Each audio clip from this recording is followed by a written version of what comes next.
Um, I heard the question, what would you do about the Defense of Marriage Act? And what I believe the answer was that it was repeal a provision of it, not the act itself. Is that correct? That is correct. There are, for those who follow the legislation, there were two portions of the Defense of Marriage Act. The first portion is that which protects the right of each state to set its own definition of marriage.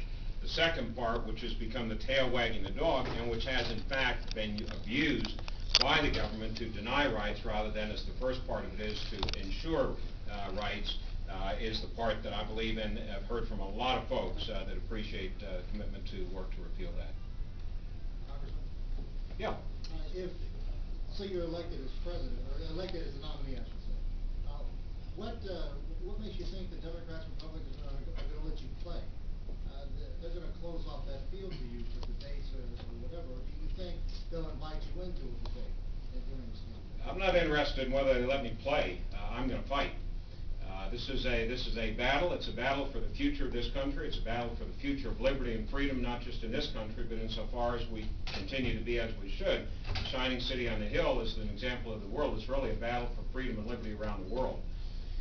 The two-party system, to which far too many people feel themselves captive, and the leadership of the two major parties, they will do everything that they can to deny our libertarian candidate, whether it's myself or one of these other fine people, a place in the debates.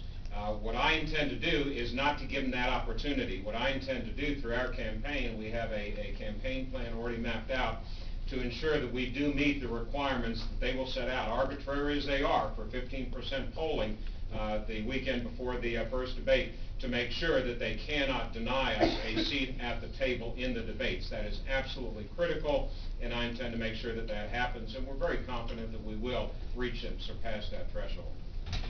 Congressman, actually this is directed at all of you.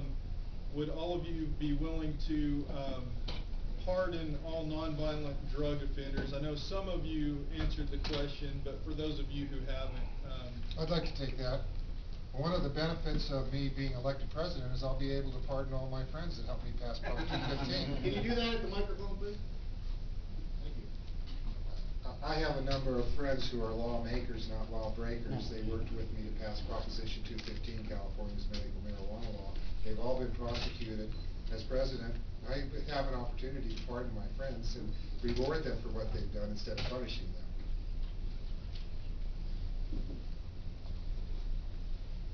It would be my great joy to pardon people who have done nothing but try to take a substance to make themselves a little happier. I don't think that we want to punish those people, and I think that we would save a lot of money doing it. I talked about cutting government spending. It's a great way to do it.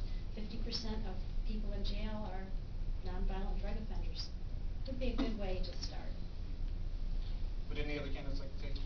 I think the question was all nonviolent offenders. Nonviolent drug offenders who have committed no other crime. Yes, I believe that would be a sound policy, one that I would follow. It might be a commutation of some of the sentences, but either a commutation or a pardon, yes. I would vigorously pardon, not commute. It's a set of laws that are a mistake. There are some interesting constitutional questions as to whether the presidential power of pardon actually extends to mass pardons or not. After the Civil War, it was an act of Congress that dealt with the Army of the Confederacy. But I'll do all I can. As I said during the debate, the first day in office, I'd pardon all nonviolent drug offenders. You rarely find a party with such agreement, and on this issue you'll find a lot of agreement. It's a spending issue as much as a civil rights issue. No question, it's also a medical issue. If they haven't committed a crime that involves violence, then the answer is medical treatment and rehabilitation. It is not prison sentences. Therefore, we cut all of our expenses with prisons, with prison guards, and with the war on drugs involving police departments all over the country. I want to give the money back to the taxpayers who earned their money. Thank you. My question is for Representative Barr. When you were in Congress, you were instrumental in blocking the release of votes on DC's medical marijuana initiative, and your role in the Defense of Marriage Act as well, both very much non-libertarian things. I want to know what happened made you a libertarian? A number of things really moved me back into the libertarian mainstream, the mainstream of this party, which is itself a very mainstream party, the libertarian movement, the libertarian party. I think more than anything else, and what really accelerated my move back to where my heart was ever since reading Ayn Rand as a teenager, was the tremendous, unprecedented, extremely dangerous, indeed frightening concentration of power in the hands of the federal government since 9/11. There is virtually no aspect of public policy that has not been subject to an increase in government power and an abrogation of constitutional liberty pretty much across the board, from habeas corpus to electronic surveillance, to the integrity and the privacy of financial records, to the privacy of one's own body, as we're now seeing, as I mentioned, at Denver International Airport with x-ray machines. And looking at that tremendous increase in government power, the diminution of individual liberty and privacy as a result of it has caused me to go back over the last several years and look much more carefully than I have in the past at every area where government, and in many of those areas where I was more willing than I should have been and am now to grant government power.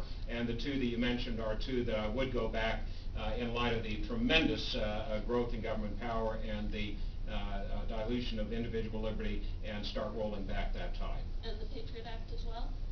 Listen, I've been fighting virtually every day since leaving the Congress in 2003, traveling the country, writing editorials. I've appeared before dozens of legislative bodies, from the Congress and the Senate to state legislatures to county level governments, with the ACLU and with other organizations, arguing against the Patriot Act, for the repeal of the Patriot Act, for the sunsetting of the Patriot Act, and that is something that I would continue not only as president in its implementation, which can be done to roll back the abuses and the over-implementation of the act without congressional authority, but working to use the power of the presidency to repeal the Patriot Act. Does anybody have a question that can be answered broadly by some of the other candidates? Mr. McCain? Let me ask about Stacey McCain with the American Spectator. I would like to ask about the system here. Bill Redpath said to me the other time, this is old-fashioned politics. Nobody knows how this thing is going to turn out. It may go many rounds of balloting tomorrow night. Are y'all excited about the nomination process going forward? We already know about Wayne Allen Root. I think we can all agree he is excited. Sure, I'll answer that question. I'm very excited because I think we can make a difference in this world with the anti-politician. I'm a homeschool dad, as you all know. I am a citizen politician. I'm a small businessman, and I think that's just what America's looking for. Someone different than the people that are running in the two-party system.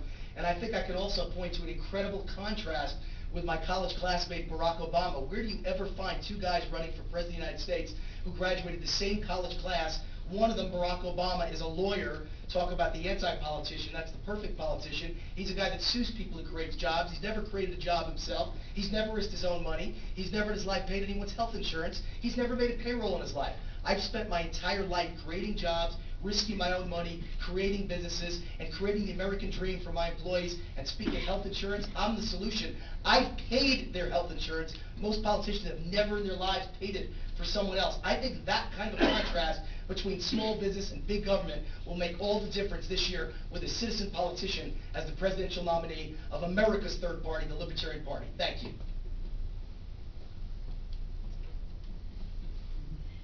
Well, it is an exciting convention. I've been going to the presidential nominating convention since 1983. I think this is a great convention because we have candidates with so many different strengths. Ideally, if we could wrap ourselves into one candidate, I think we'd have the perfect one. But because we can't do that, we have quite a bit of contrast in our styles, quite a bit of contrast in our experience, and it's going to be very interesting to see how the delegates react to that and what they choose on going forward in 2008. I think it's going to make a big, big difference in how the party will proceed in the future. So it's really, as I've said before, a heart and soul issue. This is a critical election, a critical event for the history of our party. As not completely obvious, a lot of you haven't been around a lot, and we're lovely to see you. Our party has its own rather deep divisions, just as our opponents do. I'm the centrist who maintains I can keep our party together. My opponents each have their own strengths, but there can be some spectacular, not necessarily positive, though I certainly hope so, outcomes of this convention for our party. Stacy, I'm pumped. Can't you tell? I may not have a lot of charisma, as I said in there, but I'm ready for this. And our nation is at the crossroads, and our party's at the crossroads as well. I'm very excited about this opportunity. I think that by tomorrow, we're going to end up with a great ticket that everyone's going to be proud of, and that we're going to be very successful in 2000. You know, people say to me, Steve, do we really need a third party in this country? And I say to them, you know, I would be happy if we just had a second party in this country. But now they're discovering that there is a Libertarian Party. There is a party that's dedicated to their welfare, not to the welfare of the elite. And it is very exciting because we are in a perfect storm. We have never had a former U.S. Senator and former congressman together running in this party. We've never had the depth and talent that we have in my fellow candidates. I've been with these guys, a lot of them, I've been campaigning with them over a year. And I gotta tell you, they're friends for life. These are amazing people. They have an amazing track record. Any one of them is beautiful candidate, and I would jump for joy to support them. It's a wonderful opportunity for all of us. I think we're looking at something historic. Thanks. This question. I have a question I'd like each candidate to answer. They all say they're going to withdraw our troops from Iraq. Even John McCain says in 2013 he's going to withdraw from Iraq. I want to know exactly when, and under what circumstances they're going to withdraw our troops from Iraq. Will it be 1 week, 1 month, 1 year, 10 years, 50 years after we pacify the Iraqis? When will they bring our troops home? And I want each one of these guys to answer that question. Thank you, sir. I'll bring them home immediately. I'll tell them, toss the keys over to the Iraqi, leave the equipment there, tell them it seemed like a good idea, but it's not working out. We've got families to take care of back here in the United States. We've got problems to deal with right here at home. And I would take them back. And you know, if the government could not get me to bend when they had more persuasive means at their disposal, they're certainly not going to get me to bend when I'm president. Thank you. I don't think it's responsible to tell our adversaries, however we get into a violent situation, exactly when we're going to do it. I think that would be highly irresponsible. But I will commit to you, as I have committed previously and continuously, that as president, I would immediately begin the substantial withdrawal of U.S. troops and the economic security blanket that has been propping up the Iraqi regime, so that we very quickly, in conjunction with the commanders on the ground, but at the direction of the commander-in-chief, not the decider-in-chief, the commander-in-chief, Bob Barr, to begin immediately withdrawing, substantially withdrawing, and completely withdrawing.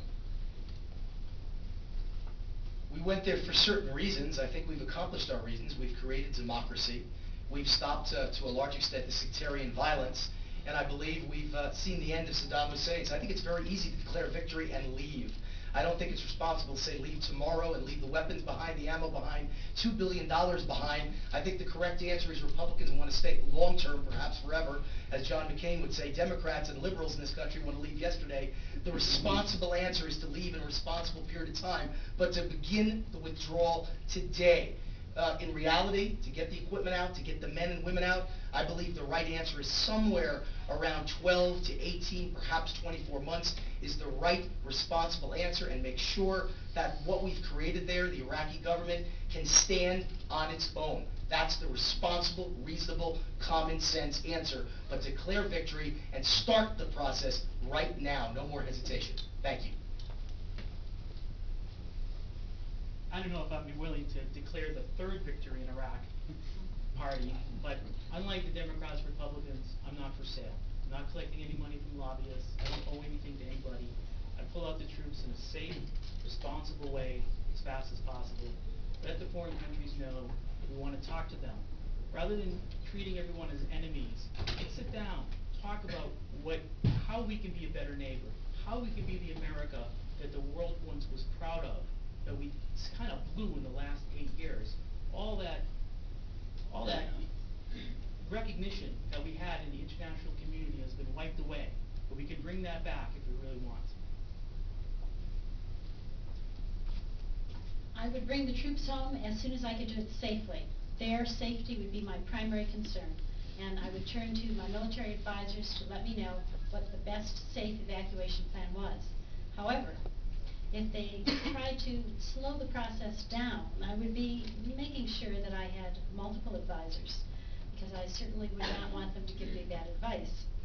And I would certainly want to make sure that the people I were listening to were good. And there I would probably turn to some people that are friendly in the Congress that might advise me as to the best person to trust. Somebody like Ron Paul, for example.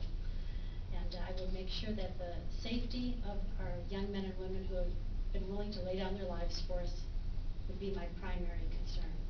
They've offered that. Our responsibility to them is to make sure that they don't lose their lives needlessly in a Middle East Vietnam. That's what's been happening, and that's got to end. The war on Iraq was built on a pillar of lies. As long as our troops are there, they're in danger because the Iraqi people are shooting at what is in fact a foreign army of occupation. To our great historic shame, that army of occupation is ours. I will tell the Joint Chiefs of Staff, 1 to 3 months from Iraq to Kuwait, there's a lot of supplies to shift, and then it's a logistics problem, Kuwait Port, Port Jubail, one would reasonably estimate another 3 months to get everything home. It would be grossly irresponsible to leave equipment behind. That includes the $18 billion in cash that we flew to Iraq that seems to be missing at the moment, which I will insist we locate and bring back to the American people. All right, before we take the next question, I have to apologize to Senator Gravel. That's okay. If you accept my apology, will you please come back up here? I'm fine. It was an honor for you to come into the office when I was there to sign up with the party, and I would consider it a great honor if you came up and joined us. Thank you, sir. I tell you, I don't relish standing here for 2 hours. The man apologized to you, right? This question is for all the candidates. If tomorrow you are not the nominee, would you pledge now to actively support and campaign for the nominee of the Libertarian Party? Well, that's not difficult at all. These are some of the greatest people I've ever met. I would jump for joy at a chance to support any one of them. Thank you. Absolutely. I've already announced I have a 16-year plan for the White House. I think that's pretty realistic, and if I don't make it this time, I plan on being this party for the next 16 years and being the candidate in 2012, 2016, or 2020, and all along the way work hard to elect libertarians at the local level, from water commissioner on up to school board, on up to city council, on up to governor and senator. And of course, I come from the most libertarian state in America, Nevada, and before I become president, perhaps you'll see me as the United States senator or governor of the great state of Nevada. Thank you. In 1992, or for the 1992 nomination, I was competing with Nancy Lord for the VP nomination. And she and I have become fast friends, even though she beat me, so you know, I'm going to be here for a long, long time. Our country's in trouble. Our nation has a dangerous trajectory. The only way out of it is to replace the current political system, break this two-party barrier, so I would support any libertarian candidate from city council all the way to president. And so would I.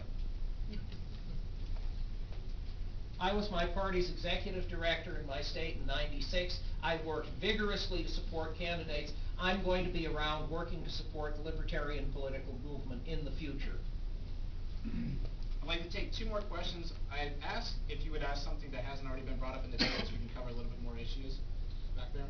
You know, I'm a little unsure from what you all said in the debate, but it seems that some of you said you were in the race to build the party, and some of you are in the race to actually win the general election. Could you each just say what your goal is in terms of being in this race?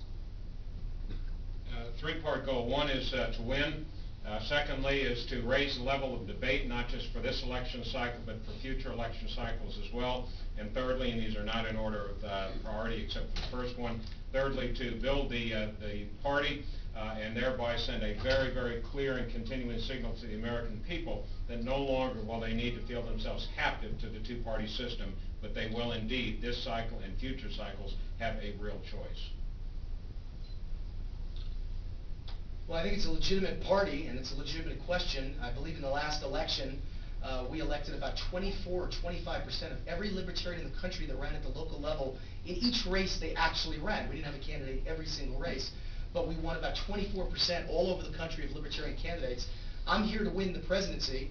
I think it's a realistic goal, but I don't think it's a realistic goal tomorrow. I think it's a realistic goal for me personally to get 2 to 4 million votes this time, spend the next 4 years campaigning, and then get Ross Perot-like numbers in 2012 in the 8 to 10 million range, and then 2016, 2020 be a legitimate candidate. I've said it before and I'll say it again, the Libertarian Party does have a dynamic message, but we have never had a dynamic messenger, and I like to use the example on both the right and the left.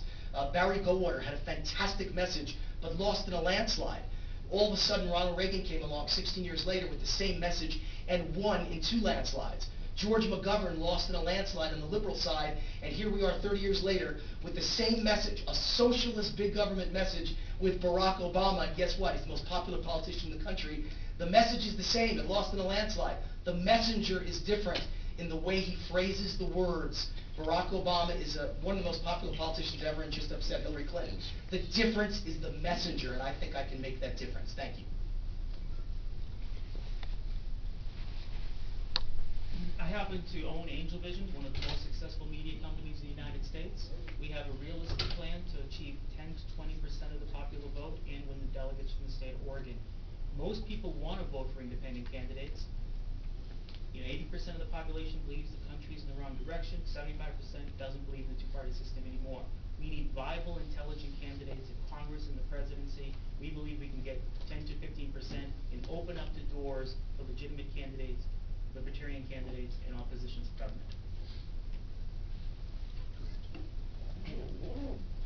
There's an old chess maxim, every move should have 2 purposes. How does a presidential campaign, any presidential campaign, build the party? It does it by doing the things that winning campaigns do. That's what I'm going to do. Do the things winning campaigns do with a reasonable expectation of our resources, and deploy those results in a way that leaves our party stronger rather than weaker. So the answer to your question is yes! When my friends and I set about writing Prop 215, the medical marijuana initiative, we spent a lot of time hearing from people why it could never pass. And we were told, don't put in cultivation, don't let it be just for any patient, it has to just be for really serious patients. But you know what? We went the other route, and we gave the voter a real choice. It wasn't watered down, it wasn't diluted, it wasn't compromised, we didn't equivocate. We laid it out straight, and the voters gave us more votes than Bill Clinton did. So I say to you that the voters have not been getting the kind of candidates that they deserve. They do not deserve recycled spam. They deserve real solutions, real change. They're not going to get it from the Democrats. They're certainly not going to get it from the Republicans. Only these candidates, only this party offers the real change that we all hope for and dream about. Thank you. One of the things I was very surprised when I started campaigning with these people, and it was that, we're going to get maybe 1% more, 2% more, and it just struck me as odd, because when you enter a race, you enter it to win. And so it may seem impossible, but one thing I've learned about politics, you don't know what the future holds. You just don't know.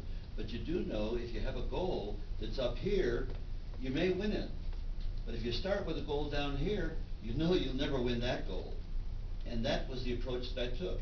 And I think that it's changed. The dynamic has changed, that logic is so overwhelming that now we do see, because what you see now, it's going to be a lot worse come October. Come October with the economy, it's going to be a lot worse. And so the American people are really fed up. If you follow these statistics, you see that 70% of the American people have no faith in the Democrat or Republican Party. But what we all do is we get mesmerized by the hoopla of the media with Obama. I mean, it's on every magazine. So you get carried away with that. You think that really that there's an edge. There's not. You don't know what tomorrow holds, and I know one thing, and I'll tell you. The Libertarian Party could win. And you don't wait for 2 years from now. You don't wait for 12 years from now. The problem is now. Are the people ready for it? Are the people I think it's possible. And with that kind of an approach, we might just win. It's always possible to win. One day we will have a libertarian president. Will this be the year? I just don't know. This is what we call in the scientific jargon as speculation, so let me speculate a little bit. I could say that my candidacy could put us in the double digits or in a win because I'm going to be courting 52% of the population, just by my gender. Now, libertarians are party principle. We would prefer that people not vote on things like gender or looks or, you know, how cool we look. But let's face it, that is how a lot of people vote. And if they want to vote for me because I'm a woman, I will accept their votes. And in enticing them to vote for me, I hope I will be able to impart a little bit of our libertarian message, enough to investigate a little further. In addition, we've seen the incredible results that one can get when there's dedication to a cause, as with the Ron Paul activists. Since I've been one of them, I'm hoping I can invite them to help me with my campaign, at least vote for our state and local candidates, since they do not have really any Ron Paul Republicans to vote for, or very few, and invite them into the Libertarian Party if they so choose. I know a lot of them will stay with the Republican Party, but a lot are fed up. They want to try for a different party. Their activism was so strong, and their campaign was so strong, and it was largely due to the supporters. So my campaign will be using the internet a lot. We'll have a campaign page, a supporter page, similar to what Ron Paul's supporters had. Not that we'll have to put it up. We've already got enough contact with them to know that that will happen spontaneously. And let their genius work for us, because it's like the marketplace of ideas. That's why they were so successful. They didn't just try one thing. They tried many things, and the successful things stood out. And maybe that's what we need to do, is engage our supporters, and not do a top-down campaign. I'm sorry, I know the candidates have to run, they have hospitality suites to get to. I thank you guys for coming out. For you guys that can hang out, I have beverages in the back.